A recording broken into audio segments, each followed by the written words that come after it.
Tim, we're back at it. Yes. Another day, another Tech Tuesday. Absolutely. Hey, everyone. Oh, sorry. I jumped the gun. Yeah. What were you saying? I didn't say nothing. Don't worry about me. Hey, everyone. Welcome back to another episode of Tech Tuesday. My name is Ben. I'm Tim.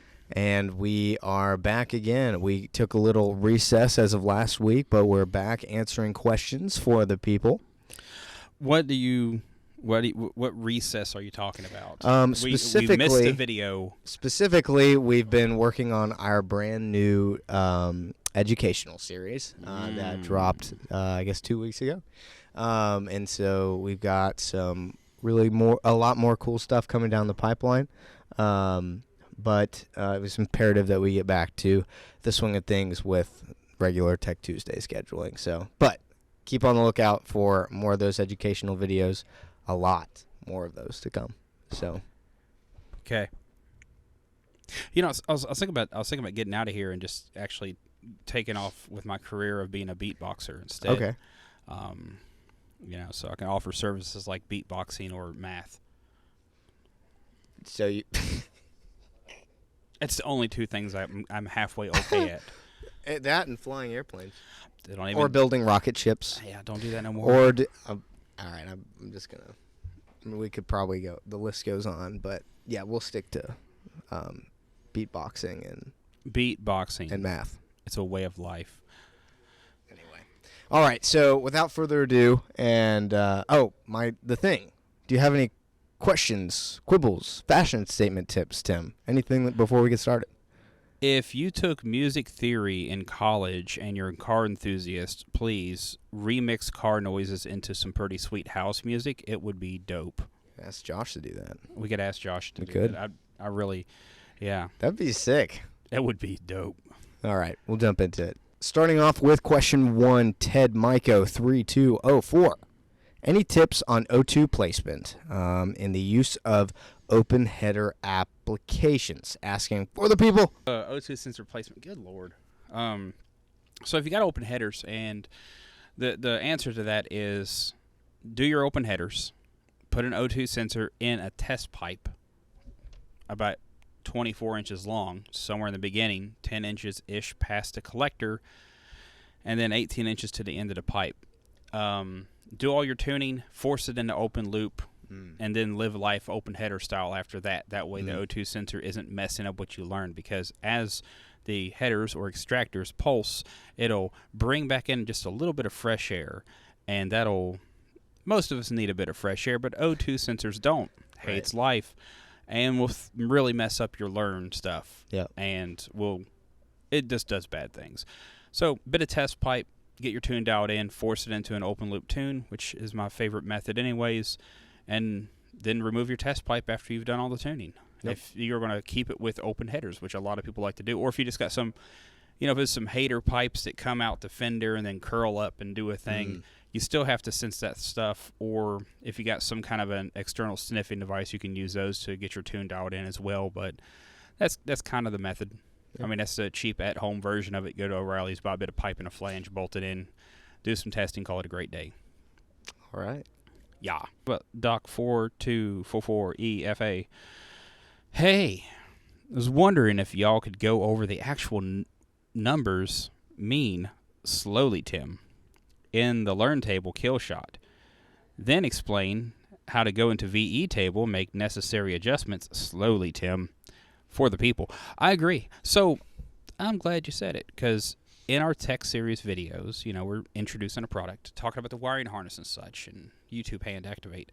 We're going to go through the install of it, and then we're going to go through all the handheld tuning, and then we're going to go through the actual laptop tuning, probably put it on a dyno. So handheld stuff on the street, and then laptop stuff on the dyno, and just go through it painfully slow so that Ben has hours of stuff to edit into about an hour-long video. He does mean hours. I'm not joking. It ain't easy. We can't just kick it on and say, hey, let's just record exactly this one thing. There's so much that goes into it to make sure that we are covering the information, and we still miss stuff. But even more so than that, I do think it's very important to do actual screen recordings of the of running the advanced tuning software. Yeah. Because that's really the best way that you can see what's happening. While I could slap a camera on a stand and let you watch what Tim's doing from the camera, it's better if we can screen record what he's doing and then everything's overlaid together. So,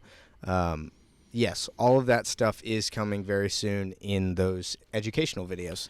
So keep a lookout for that, for the Killshot, for the Jackpot, for all of our systems at one point. So, or at some point. So, yeah, some are actually in process more than others. Probably you will see Killshot Jackpot related stuff before you see anything with the Deuces Wild, but that's what most people are using. So with that, it'll probably be in the order of Killshot with TCU, two separate videos done at the same time, and then Jackpot, and then Jackpot TBI. Yep. In the same thing, because we're going to take the Jackpot TBI off, put the Jackpot on. We're going to go take the truck, get it lowered, do some paint work, this, that, and the other, and come back and then put it back onto the Jackpot TBI with a throttle cable and a pedal and go run that thing around, too, for a while. Just, we set really good calibration on it, but the testing with that is this first stage of it is complete. And then we have to fine-tune some other stuff in, just not even for any reason other than just a bit of fun and making videos. Thomas Cameron 109. I love y'all's stuff. I have a Jackpot system on my LS 5.3. I'm still trying to figure out how to get the software on the website and onto my Pro Dash so that I can get my transmission controls working properly. Any help would be greatly appreciated. Keep up the great work. Yeah, for sure. With regards to software off the website, we do have some videos about that I can link in the video. But my guess is even if you have watched those videos, with regards to switching between the Pro Dash and using software for maybe like a computer or something like that, first of all, those are two different softwares on our website. And second of all, you can't just use the Pro Dash with the advanced tuning software. You have to choose one or the other. So if you're tuning with your Pro Dash, you'll have to obviously keep. And there's actually quite a few things that you can do straight from just the handheld. And we also have some shorts and stuff about that. But a lot of what you're probably looking for with transmission controls is going to be using that advanced tuning software using a computer, which you should have a connection cord for as well. Computer. Not a Chromebook, but a computer. Yeah. That's a whole nother story. Firmware stuff's easy. Download it, extract it, go into a folder, copy 4 items, which will be 3 folders in a bin file, throw it on the thumb drive, stick it in the top, turn the key on, does a thing, cycle some key, do a thing, and then update the ECU, run the wizard again, call her done. The video on that's the same thing, just in digital format. Yeah. I'll link it somewhere here. Maybe you do the thing where you hold your hand up and there's like a little video perched. Oh. Hey guys, Jackpot System 534L60. This is a Juliet 3 Romeo Charlie 8706. Oh, now we're doing call signs out here. No. No. If you're ever flying around and you're talking to the tower, don't ever say Cessna Heavy because they think it's funny. And then for the rest of your flight plan, they would have marked you down as, November 2384 Romeo Cessna Heavy. Yeah. It's like a lesson. Speaking from experience, are you? It's a lesson in humility. Yeah.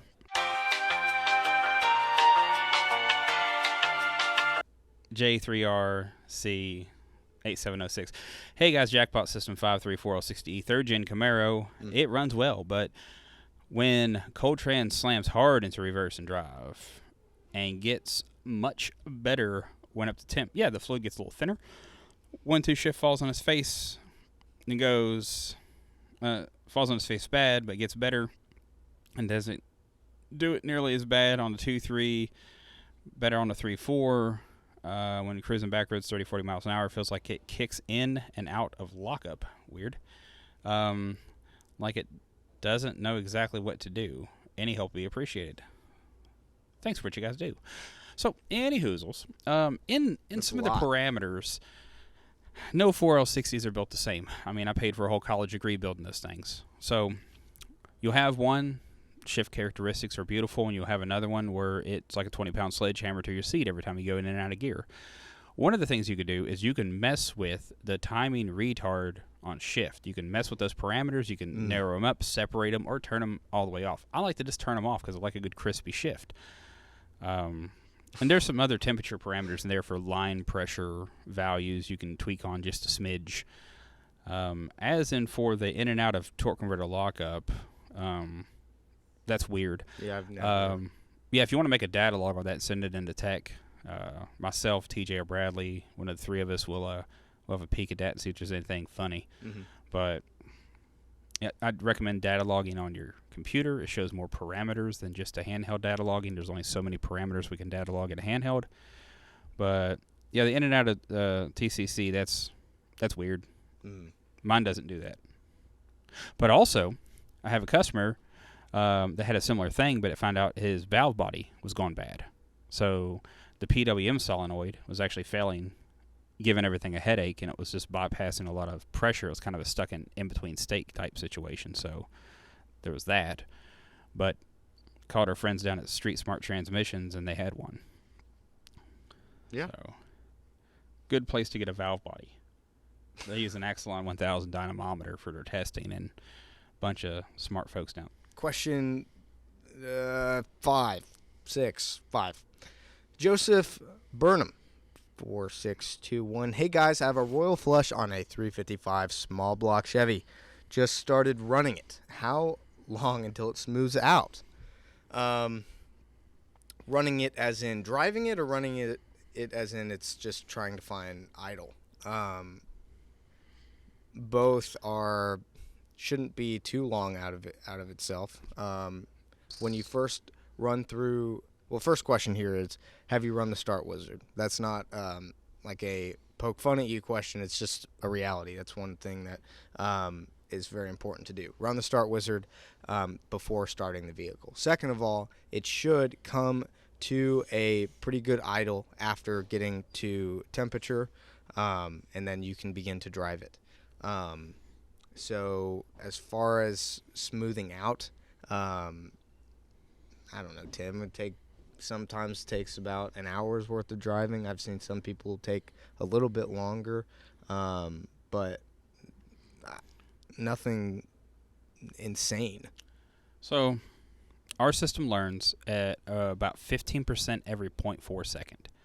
So if it looks at a value and says, hey, I'm adding more fuel here, every 0.4 of a second, it's augmenting that, what it sees, by 15%. You can mess with those, actually, too. Normally, a couple of drive cycles. Start it up, cruise around the block, turn the key off. When you turn the key back on, it takes all the learned data, averages out in the table, so it moves the multiplier for your fuel table based on the learning table up or down just a bit. So it really depending on, it really sounds like there was a bit of a setup thing. So it could be your IAC adjustments off, your timings a tick off. You could have a fuel pressure related problem. I had one call yesterday that like hit the trifecta of everything was running good but not great, and we found out that the distributor was not set to CDI because of the Hall effect distributor. It was set to coil negative. Still ran, but didn't love life. The fuel pressure was not at 300 kPa or 43.5 psi. It was at 200 kPa. Sure. The IAC was way out of adjustment, so we had to open the throttle plates up and re-zero to TPS.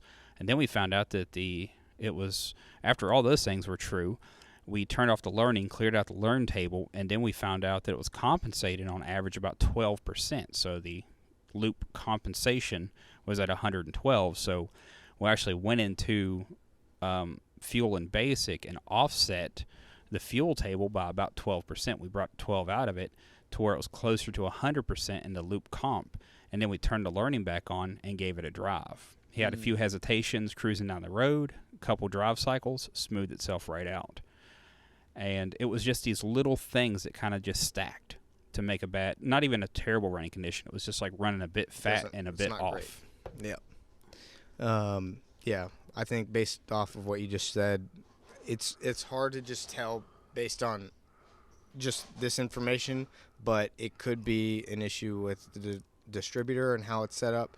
It could be as simple as the way that the parameters were set from the beginning, like Tim said, changing out the learn data and then starting over with the start wizard can sometimes fix the issue. Maybe how things are hooked up. There's a lot of reasons why it could be taking longer to quote unquote smooth out, but I think you said it best in that after a few running conditions, I've seen people figure it out in about an hour or two, but sure, 3 drive cycles would probably be more than enough to get it to smooth out. Really verifying all your base parameters and then going for that drive cycle. That way you're not learning a bunch of crazy stuff. You're having to learn a small amount of crazy stuff. Yeah. We've got another one with 05D Cummins. Any idea when a 2-step function is coming to the Killshot? If I go with a High Roller Pro CDI, how would I install it to function with the Killshot and Blackjack distributor? Sweet. I'm glad you asked. Take your Blackjack distributor, lock the thing out, right? I made a video on that. Maybe we made a video. I don't remember. We made a video at somewhere on the interwebs. Lock out your distributor, stab the thing in 15 degrees. You take that distributor, you plug it into the main harness of the Killshot, and then you take your point-out wire, and you run that to your CDI box. But there's also functions in that CDI box for nitrous retard, 2-step, this, that, and the other. So you get all that stuff set up. You can still run it through the high roller because it's going to be RPM-based. So makes it pretty easy. Because you're just driving a big monstrous coil, and you can use that limiter to do its job. And the Killshot's going to do it the best that it can to make sure to still be controlling that timing control. So you can do a lot there. But it's not bad. I can't remember what page it's on. It's like page 20 something of plugging that stuff in. Right down there where all the diagrams are. Yep. But that's a fair point. I haven't done any kind of videos or real hardcore documentation on like how to get that set up. And it might behoove me when I do the Killshot install video is to do the 3 things: the trans control, the CDI ignition, and the Killshot all on the Aces black truck. And just kind of, we'll do a thing or two. I've also got a nitrous kit. No need to flex. Oh, no. We'll stick it right on top of that thing and see what she do. Yes. Okay. We'll see if our bosses will buy us a new rear end. Hey. Now we're talking. Bruce Parker WW7PX. Sounds like a radio channel. Welcome to the Bruce Parker WW7PX. Hey, if that's the case, if that's his radio thing, this guy's my kind of nerd.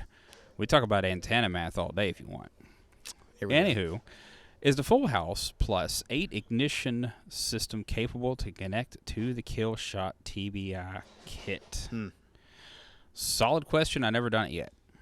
Now, I'm sure there's a way and a method of doing that, but I believe that that's more likely going to cause you to need a Full House Plus, right, with a 7+1 Hall effect distributor like our Gambler, and then you'll be running the RPM out to the Killshot system to run the fuel side of it. So the Full House will run all the ignition side, just like a massively monster nasty CDI box. And then you'll be running the RPM out to the TBI system. I didn't know that. That's probably... Or you could just get a Full House TBI that has a throttle body. That is true. That is true. Do we still offer that? We do have a Full House TBI. Yeah, I really want to get one of those.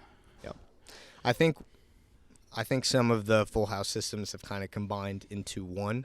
But yes, all of those systems with the Full House CDI box are still available.